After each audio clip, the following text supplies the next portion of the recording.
Au Bangladesh, l'industrie textile va parfois beaucoup plus loin et joue avec la vie des ouvriers. Tout commence quelques jours avant notre départ.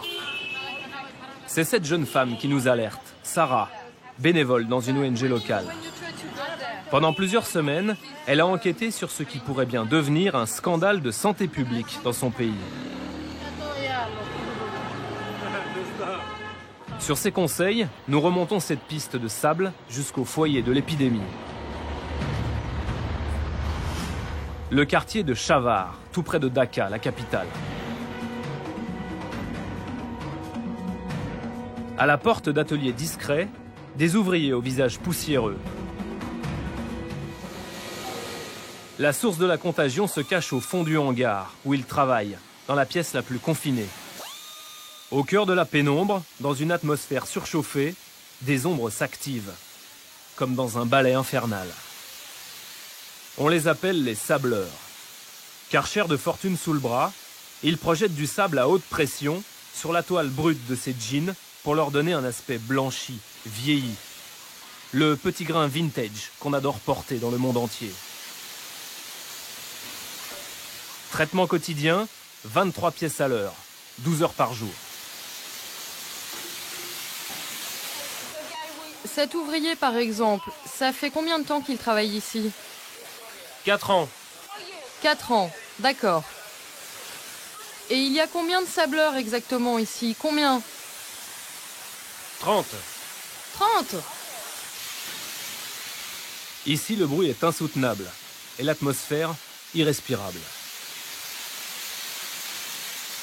Ce sable, qui se dépose partout, c'est l'ennemi sournois des ouvriers.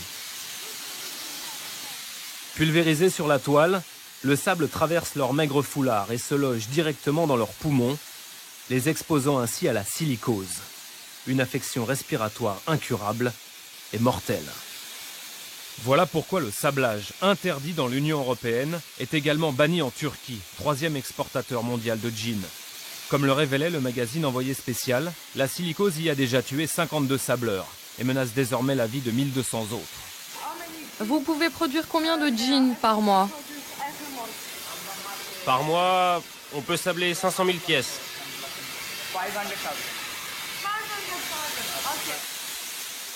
Et pour faire tourner la machine, un énorme château de sable dont nous voulons mesurer la dangerosité.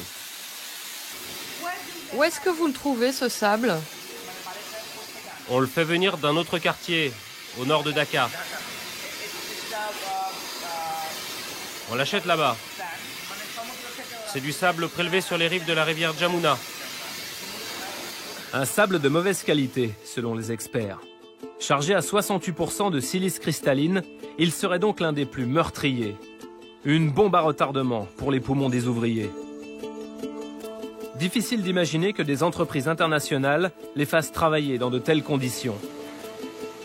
Et pourtant, sous le spray chirurgical des sableurs, ce serait bien une marque européenne, comme va nous le montrer le manager.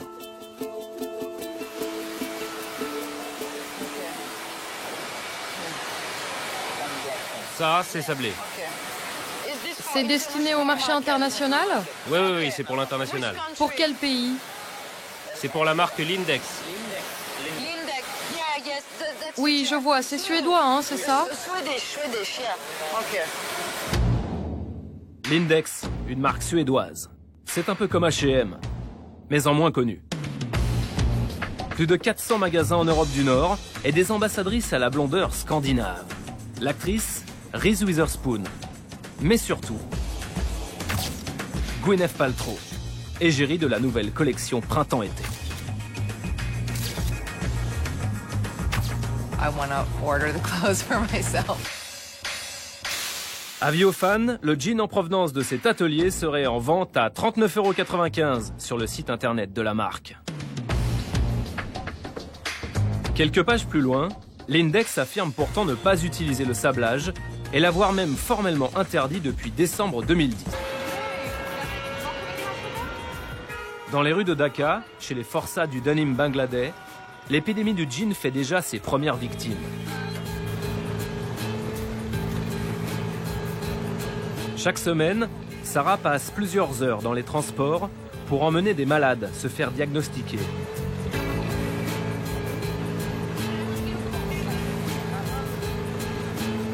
Sous la moustache, Hanan, 8 ans de sablage, a les poumons en vrac.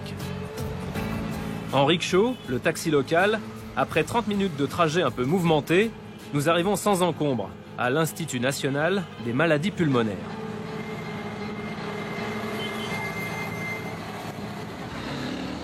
En polo turquoise, Ryan, sableur depuis 2 ans, est un autre des 37 malades identifiés par l'ONG de Sarah. Ce matin, tous les 3 sont convoqués par le docteur Mustapha.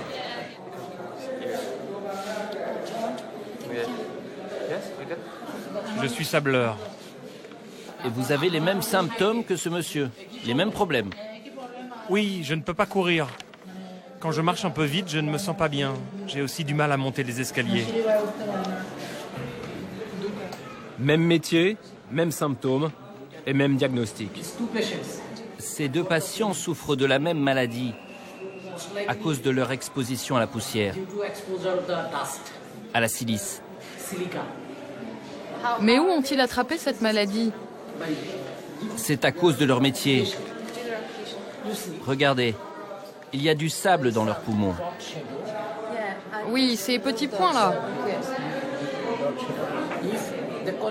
S'ils ne changent pas de métier, leurs poumons seront de plus en plus infiltrés par cette poussière et ils se sentiront de plus en plus essoufflés. Puis, ils souffriront d'un déficit d'oxygène, ensuite de défaillance respiratoire et enfin de défaillance cardiaque. Donc ils doivent démissionner tout de suite, c'est ça?